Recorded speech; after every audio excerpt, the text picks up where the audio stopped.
Papasok lang kami ng Paniki Tarlac. So, medyo naiwan kami. Mababa kasi pacing namin ni Sir Aldrin. Guys, nakapasok lang namin sa Paniki Tarlac. Bali ang oras. Alas 6 ng umaga. Medyo mainit na. Pero kaya pa. Yun guys, habang binabaybay namin to, sobrang ganda ng view dito. Medyo mainit nga lang. Mahaba at napakainit. Sobrang habang patag. So, pacing lang kami dito mga 25 ni Sir Aldrin. Yun, nasa unahan si Sir Eman. Eman namin kung nasa ano naman, Sir Eman. Nawawala na naman. Guys, dito kami. Unang bayan ng Pangasinan. Rosales. Ayan. Time check, 7:26 ng umaga. Napakainit na. Ayun, no? Kasi na lang kami. Natapos din ang Tarlac. Ang haba. Okay. Nice. Let's go. Tuloy-tuloy lang ang padyak namin habang kami ay makapasok ng Villasis, Pangasinan. Yun guys. Nasa Villasis, Pangasinan na kami. Time check, 7:48 ng umaga. Kainit na.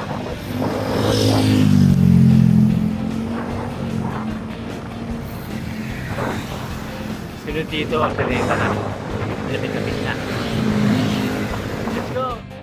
So ayan na nga, nakapasok na kami ng Urdaneta, Pangasinan. Grabe, haba nito guys. Hirap. Yes guys. Urdaneta, Pangasinan na kami. Lapit na. After Urdaneta, Pangasinan, hindi namin namamalayan, papasok na pala kami ng Season, Pangasinan. Ito yung huling bayan ng Pangasinan. Ang ganda ng mga tanawin niya, pero nakakalaspag sa init. Sobrang haba na patag.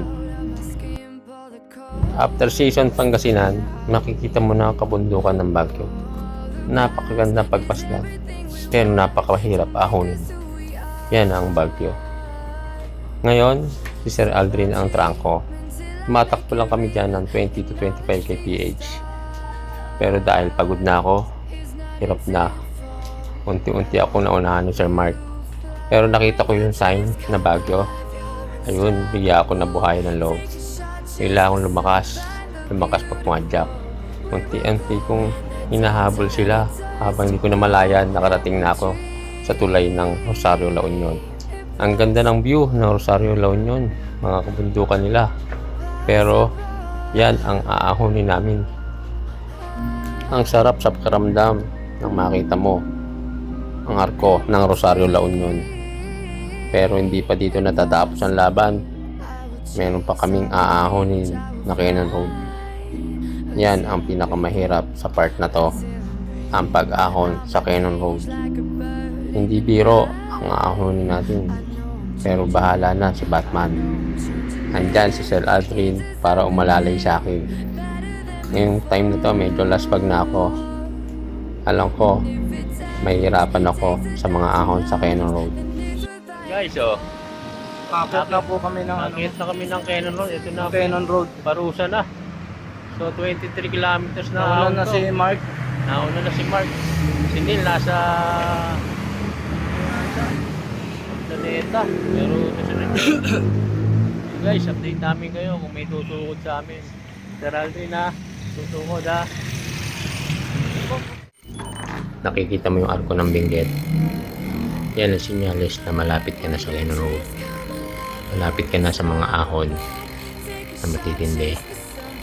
Pero picture muna tayo dito. Sir Aldrin.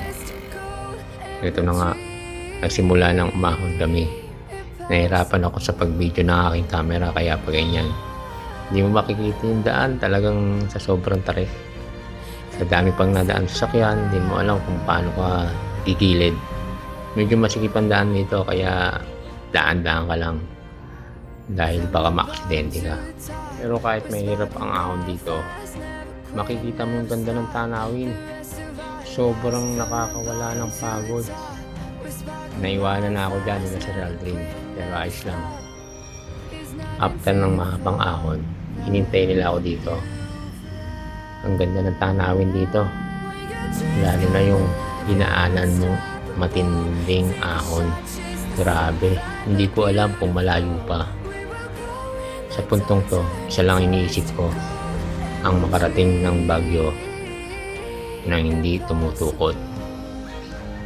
Paano ko nga ba gagawin yon? Tingnan na lang natin. Bagyo na kami. Layo rin. Time check. 3:44. Naang hapon. Ano? Ayun.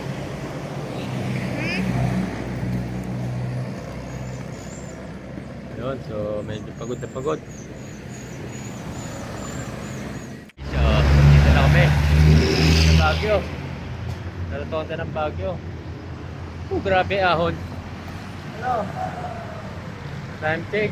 4:48 nang nakarating sa Baguio. Hanap kami ngayon ng matutuluyan ngayon. Wala pa. Yun, nakahintay namin si Nilden. Yun, tayo na muna bago Ayaw. tayo nga. Sige. Guys, hindi ko na nga pala na video yung from Lionhead to Baguio. Dahil sa tindi ng mga ahon, hindi ko kakayanin na mag-video. Kaya ang hirap talaga from Lionhead to Baguio. Guys, so punta muna kami ng Punta tayo doon sa tropa. Burnham Park. Tapos mag-dinner lang kami. Dinner lang kami. Yan guys, oh. Dito. Oh, lapit sa Baguio.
Baguio City.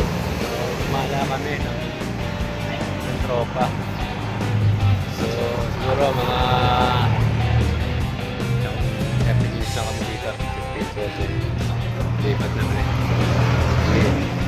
Okay, so dito na kami sa second destination, Mines View.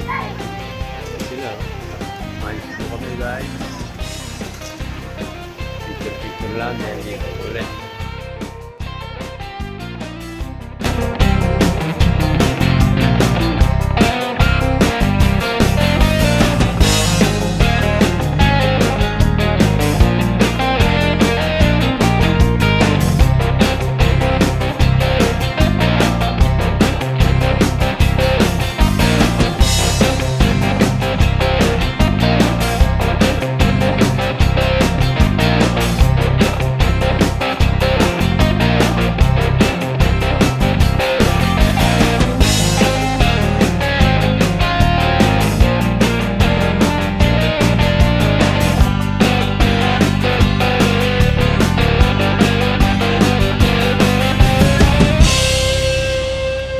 Kami sa mansion,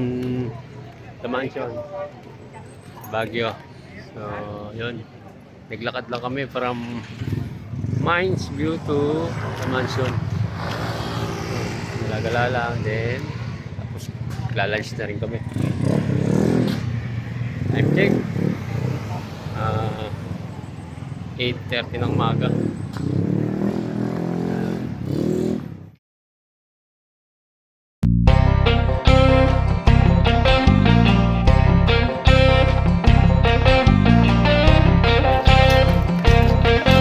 yan sa Wright Park.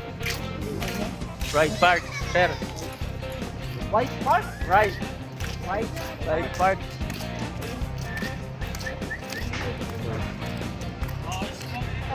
Sabing kabayo dito.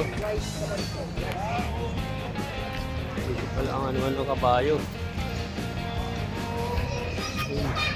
Kabayo.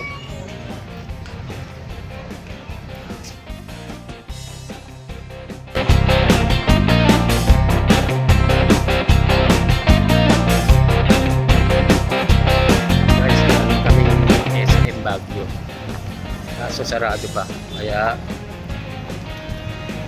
kami ngayon ng Carinderia na lang. May terminal. Okay, guys. Andito na kami sa bus terminal.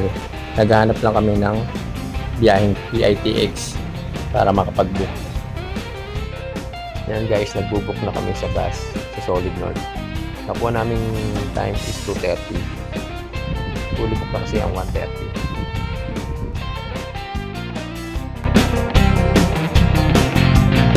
So, pa-take out na kami. Pa-take out na kami sa hotel. So, thank you. Anong hotel to?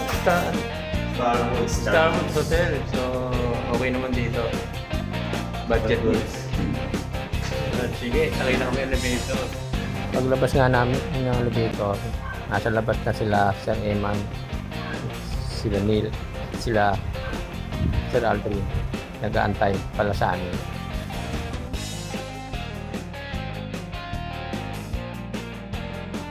Ito, babas na kami pauwi. So, 2:30 oras namin. Okay na namin sa bus. Inaayos na ni Manong driver yung mga bike namin. Kailangan tanggalin ang mga gulong sa unahan para magkasya yung limang bike sa compartment. Nahirapan yata si Manong driver. Kaya nagprosinta na si Sir Mark na pumasok. Siya na yung pumasok sa loob ng compartment para isa-isa niyang maisalansan yung bike namin. Ayan. Inuna yung sa bike ko. Sinod ko yung bike ni Sir Eman. Basta kami. Kasi mamo, ang aming stewardess.